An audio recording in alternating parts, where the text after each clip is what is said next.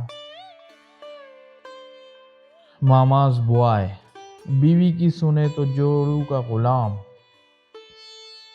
بیوی کو ڈانٹے تو ظالم، بیوی سے ڈانٹ کھائے تو بزدل، بیوی کو کسی کے ساتھ دیکھ کر لڑے تو حاسد، نہ لڑے تو بغیرت، گھر کے باہر رہے تو آوارہ، گھر کے اندر رہے تو ناکارہ، بچوں کو ڈانٹے تو ظالم، نہ ڈانٹے تو لاپرواہ، بیوی کو نوکری سے روکے تو شکی مزاج، نہ روکے تو بیوی کی کمائی کھانے والا، سسرال زیادہ جائے تو ماں باپ ناراض، سسرال کم جائے تو سالیاں ناراض، شوہر بیچارہ کہاں جائے، آہستہ آہستہ اور حالات خراب ہونے لگتے ہیں۔ 3-4 مہینے گزر جاتے ہیں، اگر اللہ نے کرم کیا اور محنت رنگ لائی تو الٹیاں شروع ہو جاتی ہیں۔ رزلٹ پازیٹیو آیا تو سارے گھر میں خوشیوں کی لہر دوڑ جاتی ہے۔ سب کچھ بھول بھال کے پھر بہو کو VIP ٹریٹمنٹ ملنا شروع ہو جاتی ہے۔ اس کے نخرے اٹھائے جاتے ہیں، دیکھ کر چلو، آہستہ بیٹھو، وزن نہ اٹھاؤ، جھکو نہیں، جوس پیو، ہلکی غذا کھاؤ، وغیرہ وغیرہ۔ آنے والے پوتے یا پوتی کے متعلق باتیں ہوتی ہیں، دادی بننے کی خوشی ہوتی ہے، چاچا بننے کی خوشی، پھوپھی بننے کی خوشی، سب اپنی اپنی جگہ خوش ہوتے ہیں، گھر کا ماحول اچھا ہو جاتا ہے۔ دادی کو پوتے کو گود میں کھلانے کی خواہش سب سے زیادہ ہوتی ہے، خدا کرے پوتا ہی ہو۔ یہ بھول گئیں کہ وہ خود بھی کسی کی پوتی تھیں اور ان کی دادی کو بھی پوتے کی خواہش تھی، مگر موصوفہ سب کی حسرتوں پر پانی پھیر کر دنیا میں تشریف لائی تھی۔ سارا مسئلہ یہی تو ہے کہ اپنی باری سب بھول جاتے ہیں۔ اب تو سب کو معلوم ہے کہ بیٹا ہوگا یا بیٹی، اس کی مکمل ذمہ داری مرد پر عائد ہوتی ہے، مگر یہ بات لڑکے کی ماں نہیں مانتی۔ ہاں، یہی ماں اپنی بیٹی کے لیے مان جائے گی۔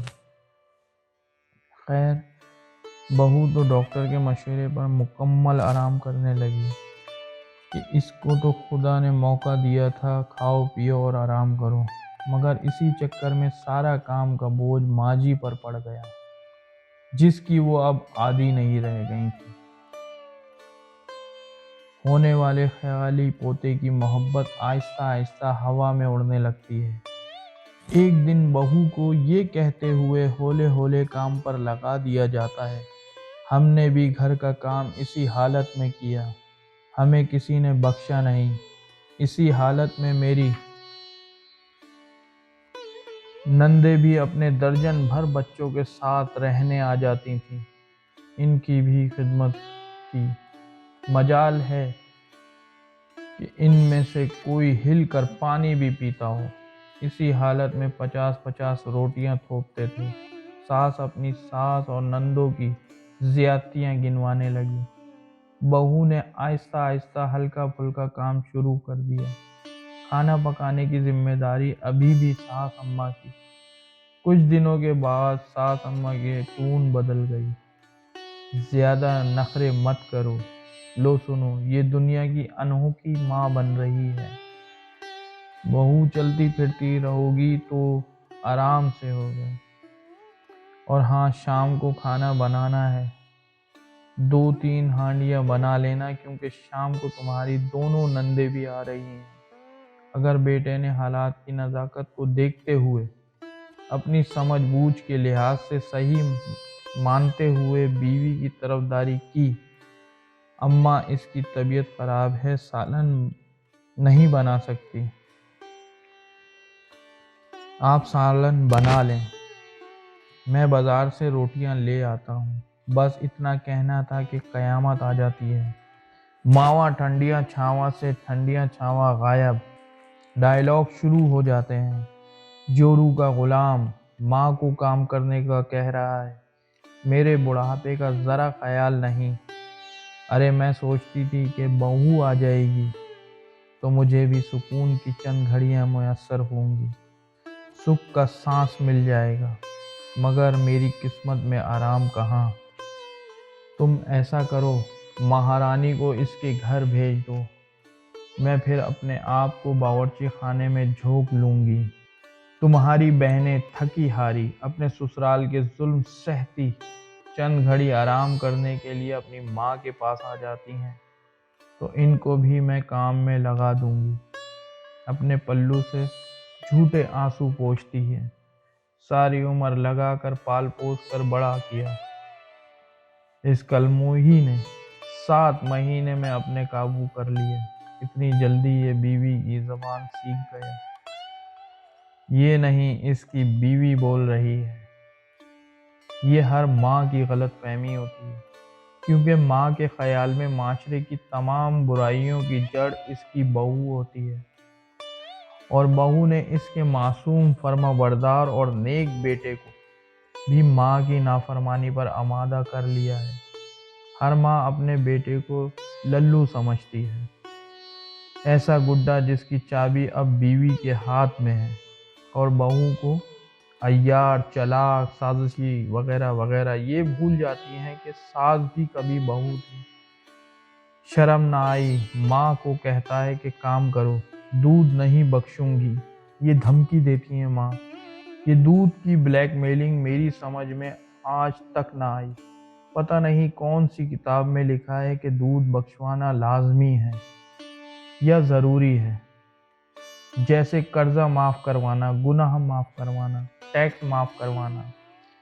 Middle east, far east, Europe اور امریکہ میں تو دودھ بخشوانے کا کوئی رواج نہیں ہے، حالانکہ وہاں بھی ماں ہی دودھ پلاتی ہے۔ شاید وہاں کوئی اور جذباتی بلیک میلنگ ہوتی ہوگی، کیونکہ مائیں تو وہاں بھی ہوتی ہیں۔ یاد رکھیں، شادی شدہ لڑکے کے لیے عام طور پر ماں کبھی ٹھنڈی چھاواں ثابت نہیں ہوتی۔